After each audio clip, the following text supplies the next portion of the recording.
Hello, welcome back to another video. My name's Vince, I'm a composer, and this is the second video in this series about how to create realistic sounding strings using virtual instruments. And this is my perspective as somebody who writes music for a living. So in the last video I outlined my general sort of approach, and it kind of boiled down to these 3 points. The idea that I would first visualize the string line that I wanted, then I would attempt to perform it in real time and get kind of as close as possible in that first pass as I could with a real kind of performance mindset.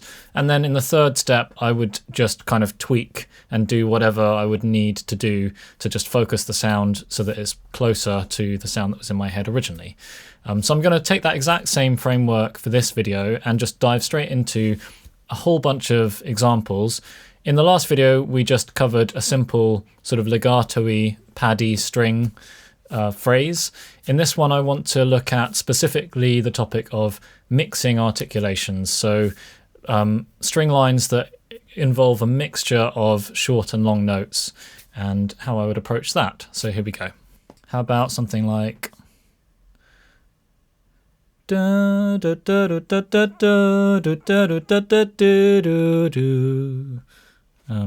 I'm thinking of that as a violin line. So I'm going to first of all just create a new virtual instrument track using Command Option S. Then I'm going to hit Shift Y and that selects this search field over here. And I'm just going to bring up one of my pre-saved patches. I'm going to use the string library Cinematic Studio strings, and I've got a sketching patch set up for each section of the instrument. So I have a violin 1 sketch, violin 2 sketch, viola sketch, and what that is essentially a longs patch layered with a shorts patch.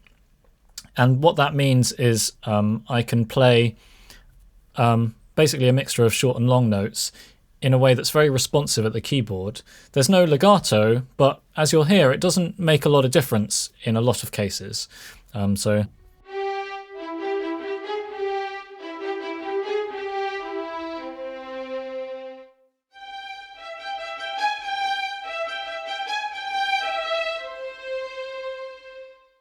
I also have control of the vibrato using my breath controller here. This breath controller isn't essential, but what I like about it is it allows me to have both my hands free to play.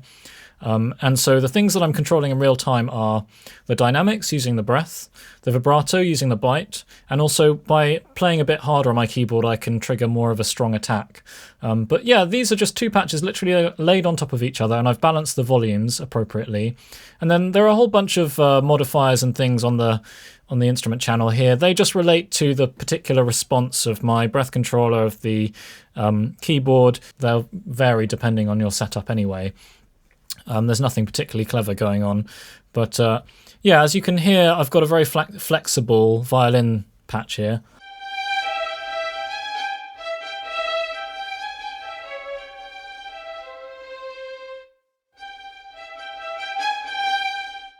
So I'm really using this as I would use any instrument. I'm trying to be as expressive, as playful, as soulful as I can in this performance. So let's set the tempo. 1, 2, 3, 4, 1.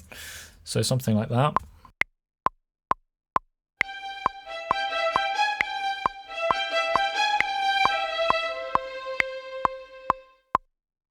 You know, so as you can hear, I added a little bit of a rubato, a little bit of a slowdown at the end.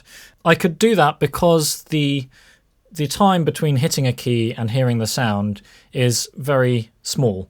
In other words, there's low latency. So a low latency expressive instrument that allows you to play short notes, long notes, and sort of everywhere in between, you know. This is kind of the key for me of how I then I'm able to perform something that gets me very close to what I want, basically in a single pass.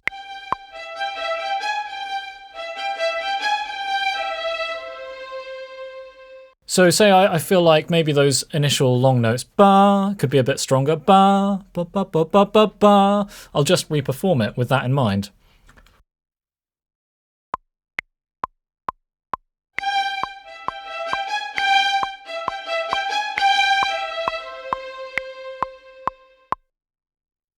So now we would go into stage 3, which is make any small tweaks that I want. The timing isn't perfect, but it's kind of close enough. It doesn't go wildly off the grid, and actually I quite like leaving things unquantized where I can. But say I did want to just improve the timing of this slightly. Feels like that's maybe rushing a bit. What I could do is just take this chunk and nudge it using option right and left. I could use that to just nudge it forward. Maybe I want to strengthen these two notes a little bit. They sound a little bit weak compared to these ones, and maybe I want it to be a bit more consistent. One way I could do that is just diving into the MIDI here. And just adjusting the curve, you know. So just use my pencil tool, try and sort of follow the general shape of what I was doing, but just a bit more, a bit higher.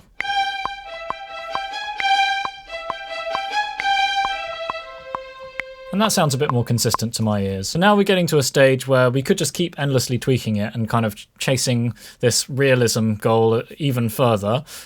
Personally, I think this sounds pretty good, and in the context of a whole arrangement, I'm pretty sure it'd be fine. I probably wouldn't have time to finesse it further than this. But if I did want to be super critical about it, I might say that these short notes are a little bit fluffy sounding, and that's because of the way that I have this set up. What you're hearing when I play a short note is, you know, this patch layered on top of this patch, which sounds less clean than if you were just hearing a short note patch. So what I could do is just load up a Violin 1, sort of normal Violin 1 patch without the stacking, and I can select the staccato length that I want, probably quite a short one, and then just copy the notes over.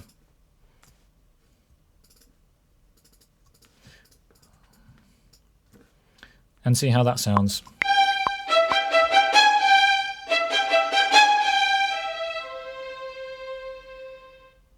Just adjust the volumes appropriately.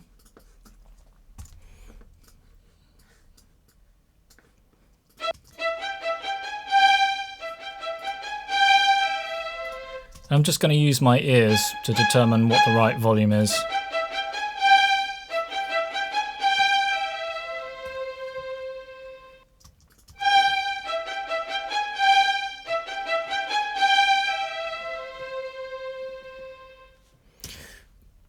You know, that sounds even better to me, but it took a bit more time because I had to balance these short notes against the rest of the phrase. If we were being super picky, we could say, oh, I want these last three notes to sound a bit more joined up. But now we're really getting to a level of detail that probably isn't really necessary in the context of producing a song. Most of the time there are other things that take priority, but hey, let's just take it even further. So I'll just create another Violin 1 patch and I'll just drag it over. Yeah. I need to just equalize the velocities there just because of how CSS works, and I probably need to play with the timings a bit.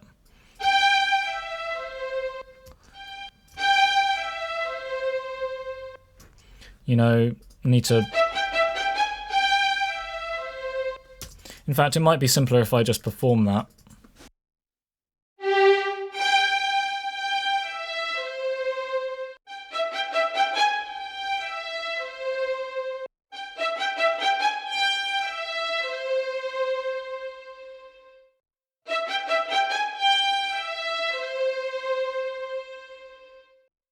But then you see what happens now is that we've lost the kind of attack on the first note. I could just bring this up and see if that helps. Maybe the fact that there's no vibrato is a little strange, so I'll add some back in. Okay, that's created a jump in the perceived volume, so I'll bring it back down. Okay, and that sounds pretty good to me, but did you see how many steps it took to get us there? I would argue that's a superior sound to this.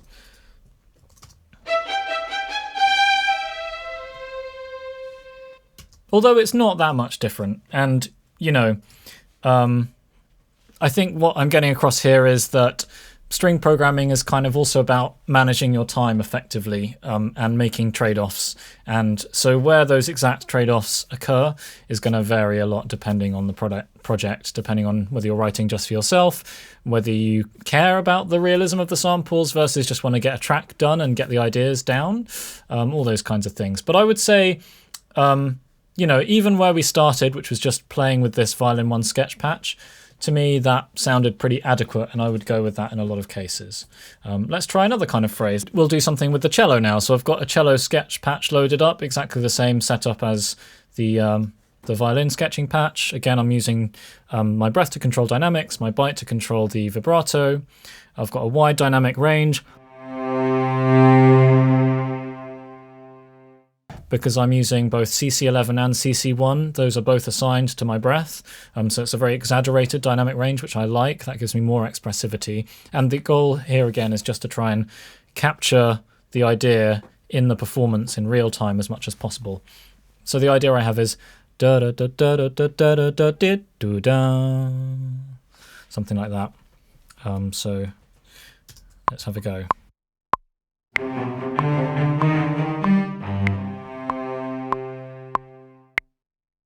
So let's have a look at the dynamics I was using there. So here you can see the curve that I made with my breath. Getting these curves right is really just a feel thing. The more you play around, the more you get a sense of how to shape different phrases, and it's so context dependent. The best thing to do is just to play and experiment and listen to lots of music, especially string music. Do I like this?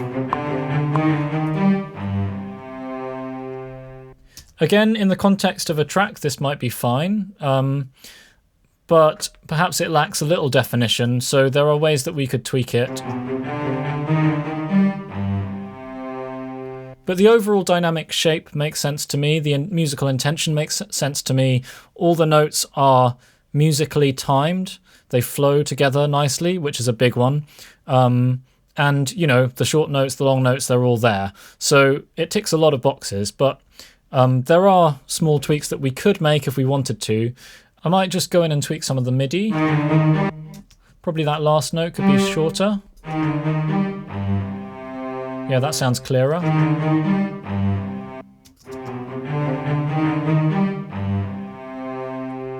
There's not really a lot that I would change, but I think, if it was super exposed, I might be tempted to replace some of those short notes with the actual shorts patch. So let's just load that up. I'll just drag it over. I'm just going to delete the appropriate notes, or rather mute them. I'm just going to remove some of these notes. These ones don't feel very successful to me. There's a what bits, so I'm going to leave those as they were. But the middle notes feel a bit more successful. So let's just get rid of these ones, but leave these ones. Okay, that's feeling closer. The timing now feels a little off.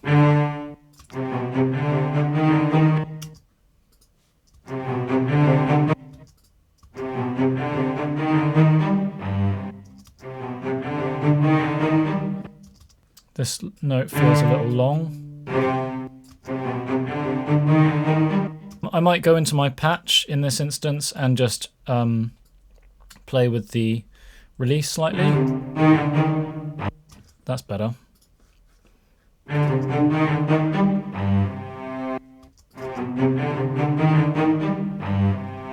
Yeah, so playing with that release knob in my sketch patch really helped. This is the release for the longs or the sustains. The needs of the sketch patch will vary depending a bit on the material. So sometimes I'll turn up one of the layers slightly, if I want it to be a bit more spiky. Sometimes I'll play with the release. That's quite a common thing for me to do. Now it doesn't quite flow as well as it did timing-wise. So, it creates problems once you start getting into the details. It's easy to get stuck in the weeds. Is it worth it? It totally depends. Again, this is a time management thing. One of the things that is working in my favor in this example is that I'm always using patches from Cinematic Studio Strings, They're always patches that are recorded in the same space. They're the same instruments, they're the same players. Once I start stepping outside of that world and using patches from other libraries, it creates even more problems that I then have to deal with. So as I mentioned in the last video, I am an advocate of trying to stick to one library per track as much as possible. Hello, Editing Vince here. So because these examples are taking a little longer than I anticipated, I'm actually going to split this into 2 videos. So stay tuned for part 2B, in which I'll be doing a few more examples using the same concept. The next 2 examples will be a little bit more fleshed out in terms of the arrangements. So stay tuned for that. Hope you enjoyed and look forward to hearing any comments that you have. And I'll see you on the next video. Happy composing.